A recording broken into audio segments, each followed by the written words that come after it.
A written text is written as script. It's constant. It's binding, okay? Because it's there. I can write something and somebody can hold me to it. There's a record of it. It uses capitalization and punctuation. It uses strings of words, phrases, and sentences, clauses, etc. It does not use visual support, so I can just write. I don't need to draw, but I could add that, of course. It uses more complex grammar and more precise vocabulary. But in spoken English, once I speak, unless it's recorded, it disappears. It's dynamic. I can speak quickly or slowly. I can pause. I can speak very quickly and then slow down. I can raise my tone or my voice. It's quite dynamic. It uses stress and intonation. Instead of capitalization, capitalization is trying to show my stress, my intonation, and some of the meanings that are hidden in the punctuation. I bought a bag. When you see the comma, you know there's something more. A book, comma, a pen, comma, or you have a full stop. And in speaking, we can replicate what we have spoken using punctuation marks in writing. Okay, so in speaking, in spoken language, we also use sounds to do um, the same things that we see in written language. So our sounds give us sentences, phrases, clauses, etc. We use connected speech. And yesterday I talked about handbag, handbag. In English, we don't say handbag, we say handbag. I'm holding a handbag. I went to Green Park, Green Park, Green Park, not I went to Green Park. You know, that's why English can be difficult to non native speakers because we're trying to speak the language like our first language, or we're assuming that we must speak the language in certain ways. So he went to fetch her handbag. He went to fetch her handbag. Okay, so that's connected. That's an example of connected speech.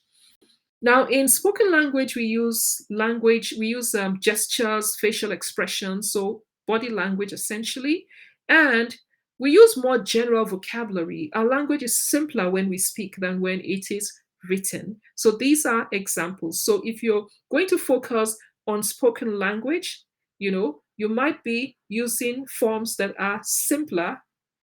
You know, you might be using gestures, facial expressions, you might be using connected um, speech, you might be using things like contraction and all of that. You might be focusing on the high, the falling and rising of the tone, you know, that causes intonation, the stress pattern. As we stress our words, we're getting intonation. So you're focusing on rhythm, on pronunciation, you know, on speed, fluency. But in writing, you're concentrating on spelling, the structure, that's the grammar, punctuation, capitalization, you know, and all of that. That's the basic difference. So more on receptive skills. So we can, in listening or reading, the text can be oral or written. So for listening, it's an oral text. We still call it a text or a written text. There are different types of text that we teach. We teach articles, speeches, letters, etc. With receptive skills, when we're writing, we're teaching the layout. So a letter is written differently in the layout than an article. Okay, reading is more complicated, you know. It's a complex process because we need to understand the letters, the words, the sentences, and all that. We tend to pre-teach vocabulary in English or in any other subject. Please teach vocabulary. Okay, so what you're replicating in what we're learning in language is what we take into the classroom to teach.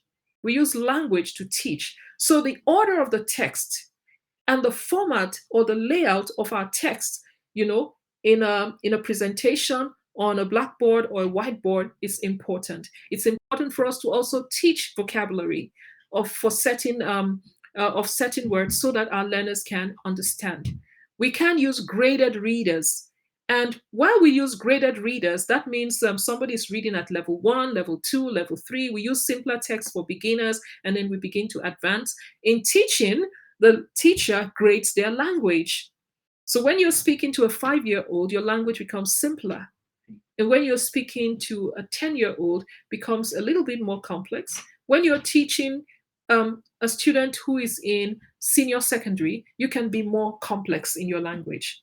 So these are understandings that we need to take into our classrooms for English language teaching and for teaching in English language or teaching via English language. Okay, so we read well when we use the best skill, the best sub skill for the text. So English language teachers teach all those skills that we learned, the sub skills, they're very, very important. Scanning, skimming, intensive reading, extensive reading, deducing from the text, understanding text structure, etc. Very, very important. So let's look at a sample reading lesson.